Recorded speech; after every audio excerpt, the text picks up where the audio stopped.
কিভাবে তা জীবনচক্রের অংশ হয়ে থাকে। প্লেটো আর অ্যারিস্টটলের মতো প্রাচীনকালের বিখ্যাত বিজ্ঞানী ও দার্শনিকরা যেখানে এই প্রশ্নের সঠিক উত্তর দিতে ব্যর্থ, সেখানে ১৫০০ বছর আগের কোরআন পানির হাইড্রোলজিক্যাল সাইকেল সম্পর্কে নির্ভুল তথ্য দিয়ে রেখেছে। আজ আমরা কথা বলবো পানির সাইক্লিক প্রক্রিয়া নিয়ে, বিজ্ঞানীরা যাকে ওয়াটার সার্কেল বা পানিচক্র হিসেবে চিহ্নিত করেছেন। দর্শক, কোরআন ও বিজ্ঞানের আলোকে আসুন জেনে নিই এই প্রক্রিয়া ঠিক কিভাবে কাজ করে।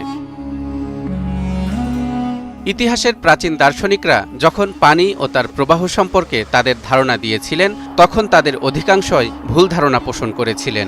থ্যালিস অব মাইলিটাস, প্লেটো এবং অ্যারিস্টটল সকলেই তাদের সময়ের সবচেয়ে প্রজ্ঞাময় দার্শনিক হিসেবে পরিচিত ছিলেন। পৃথিবীতে পানির প্রবাহ সম্পর্কে তারা ভিন্ন ভিন্ন মত পোষণ করতেন।